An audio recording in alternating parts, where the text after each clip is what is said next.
The sights and sounds of any port city are rich. Such is the case in Oswego, New York, located geographically on the southeastern end of Lake Ontario. Celebrating Oswego's rich maritime history has long been a passion of local historians, perhaps none more so than Rosemary Nesbitt, founder of the H. Lee White Marine Museum. Established in 1982 and housing thousands of nautical artifacts, the museum's collection of authentic boats located on the grounds helped to further validate its mission. The LT-5, a World War II-era tugboat that participated in the invasion of Normandy, is the centerpiece of the collection. Less prestigious, yet instrumental in Oswego's role in the New York State Canal System, is Derrick Boat 8.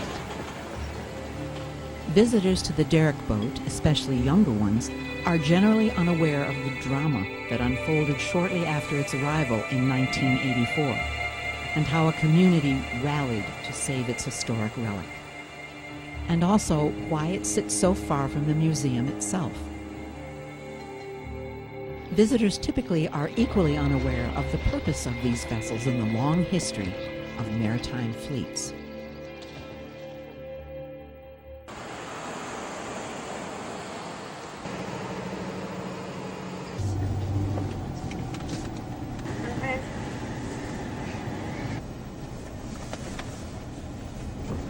Hey Mom, what's that blue boat over there? I don't know, hon. I've never been here before. Is it part of the museum? It might be. We'll have to ask at the desk. Do you think that crane moves? Yeah, I don't know. We'll have to wait and see. We're here. Are we there yet?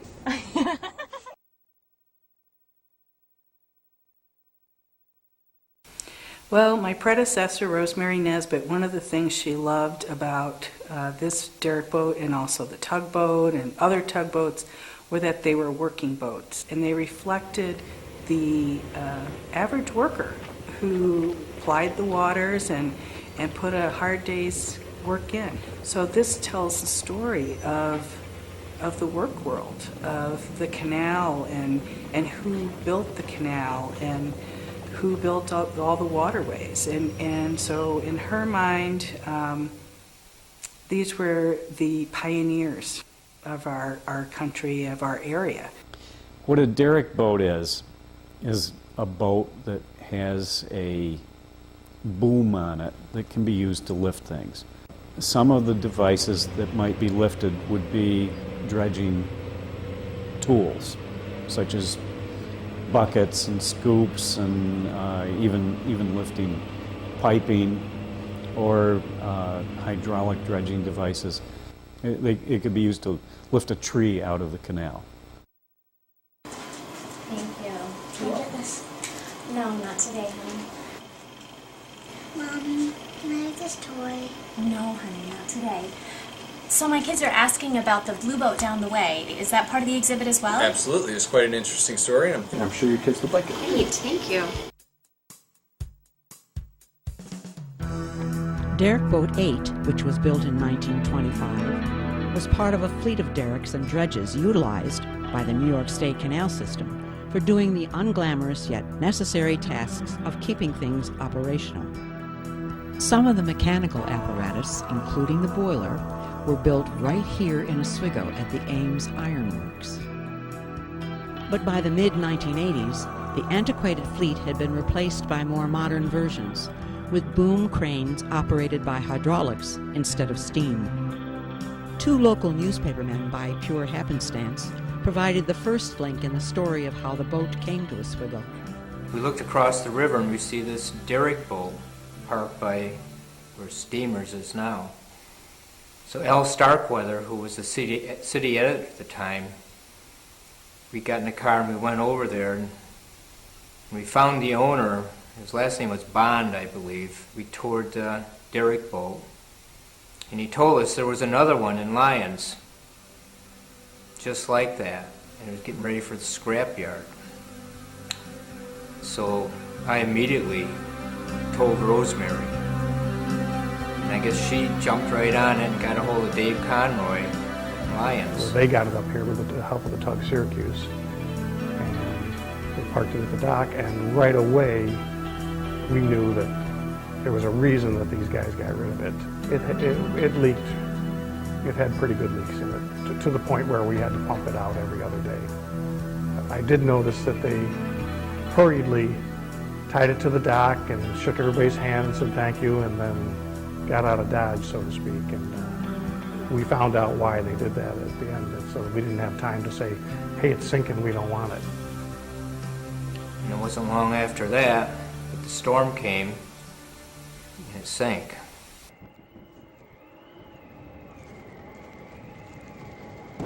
For at least a century, boats and ships moored in Oswego Harbor were generally safe within its break laws. Designed to deal with the prevailing westerly winds, a safe haven was found as long as the weather cooperated. The storm that raged on New Year's of that year, however, was a rare northeast fetch with wind speeds that rivaled Hurricane Irene. A storm such as this can create 3 to 5 foot swells, and a leaky Derrick Boat 8, designed for canals, had no chance against the elements.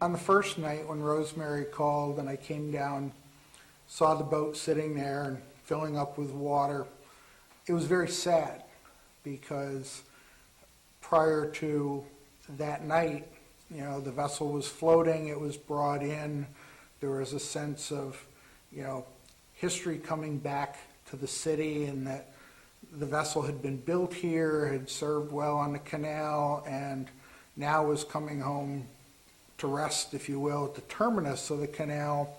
For me personally, it's hard to see it tormented in its last days. Soon after the boat's arrival in November of 1984, Rosemary Nesbitt knew her historic vessel was in trouble.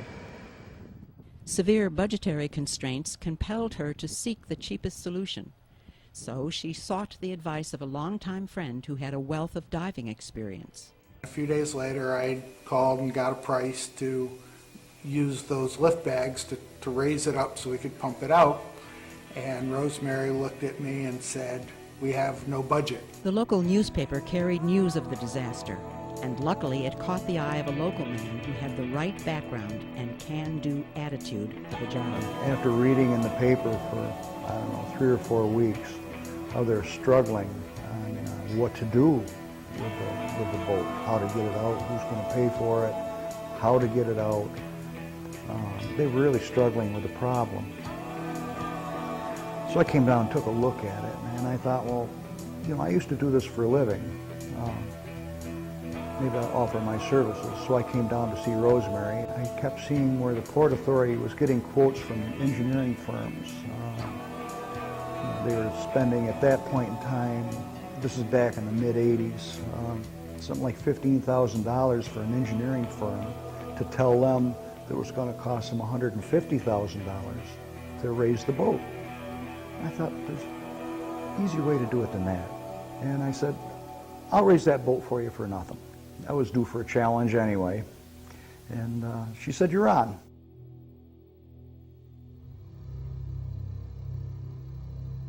For the first 2 months, the icy conditions of the river made it impossible to explore the boat's condition. But by early March, a team of divers assembled by Lance Knapp were finally ready to assess the damage. So we were kind of tasked to do the first dives to see what did it look like, the part that was underwater. No one really knew. We went down, well, the visibility was 1 or 2 feet. It's a hand in front of your face type of thing. So you feel more than you see, and then you get up close. Well, this thing had crew quarters in the back. It was built much like a house, you can tell from the pictures. And as I got closer and closer and finally got my nose up to something that kind of glowed white in the darkness, and I realized it was a toilet, thinking perhaps the toilet was not out on the open deck, that told us there is some real damage here. The structure, the surround of this thing had probably washed away and was gone. And sure enough, the more we looked, that was what we found. The divers concluded that the boat's hull and the all-important machinery on the bow were structurally sound. Thus, any and all efforts to rescue the boat would be justified. All the project needed now was a plan. You couldn't raise it, you couldn't lift it. It weighed 200 ton. And by the time you got cranes on the pier big enough to lift that kind of a load, the pier wouldn't take it. So the only other option is to drag it out. That spring, Knapp and his volunteer crew, which included not only divers but county bulldozer and crane operators, would enact that plan. Although progress was agonizingly slow and staggering obstacles presented themselves on a daily basis, what followed was truly epic and the talk of the town for 3 straight months.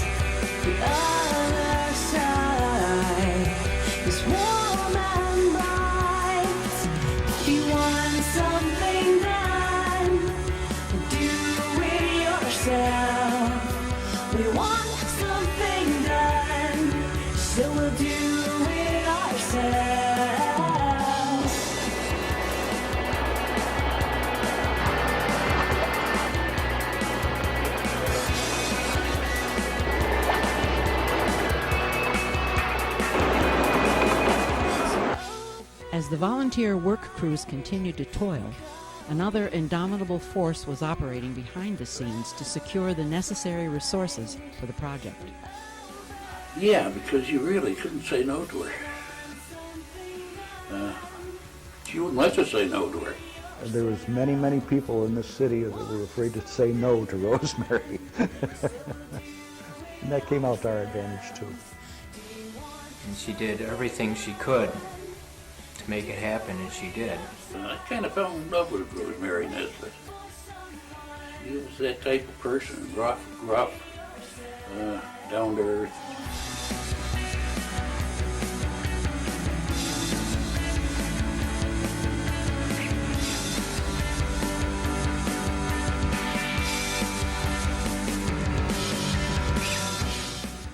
First, the concrete breakwall was broken up to make its escape out of the water a gradual one.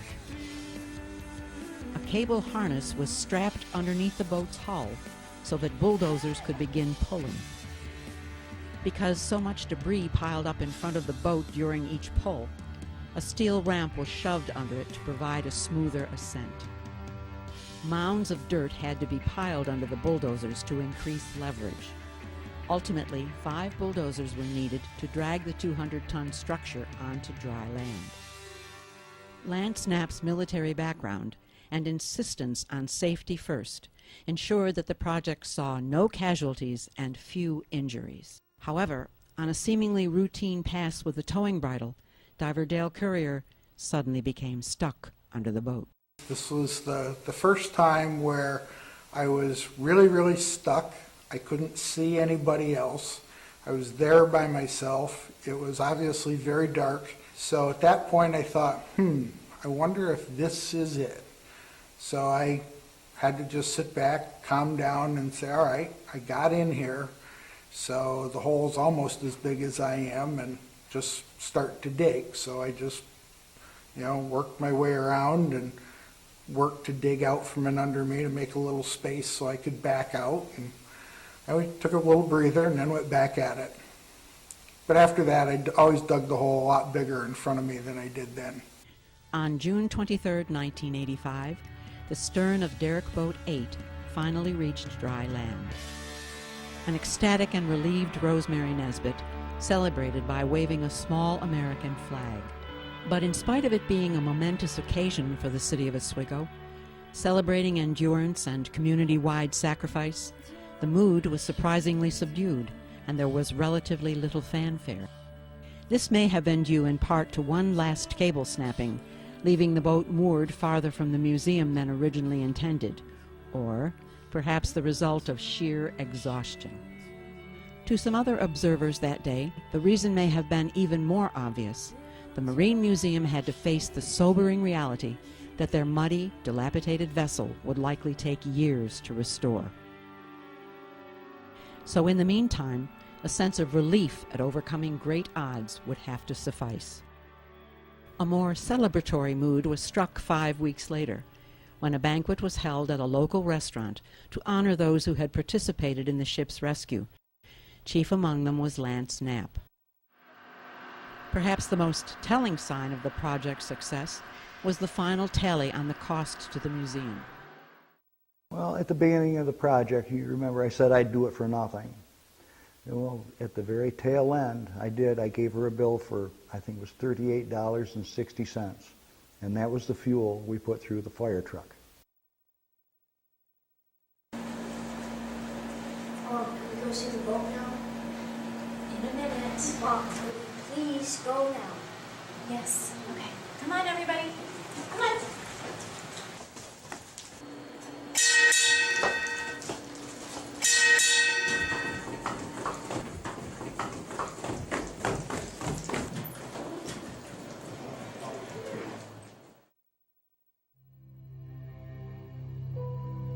Upon completion of his mission to drag Derrick Boat 8 to shore, Lance Knapp, anxious to resume his family responsibilities, walked away. It would be left to others to complete the arduous task of turning the 200-ton scrap heap into a museum. Perpetually at the helm of the fledgling Marine Museum, Rosemary Nesbitt now turned her attention to the boat's restoration. As before, she utilized local newspapers to draft a fleet of new volunteers. Primary among them was the Oswego Port Authority. At the forefront of these efforts was her son George, who, in his capacity as maintenance foreman at the Port Authority, oversaw reconstruction of the boat's living quarters. The four-man team he assembled also built a ramp, roughly 5 feet off the ground, so visitors had easy access to the boat's interior. Once the exterior was completed, preparatory work could begin on the inside. By the spring of 1990, it showed signs of becoming the cultural destination envisioned so many years before. Derrick Boat 8 was officially dedicated in a public ceremony in May of 1990. To honor the chief architect of the plan to raise it from its watery grave, the vessel was christened the Lance Knapp. And it actually tied the whole dock together now. It wasn't just out here on the end of the pier. As people were coming to the museum, they saw this and, wow, that's part of it.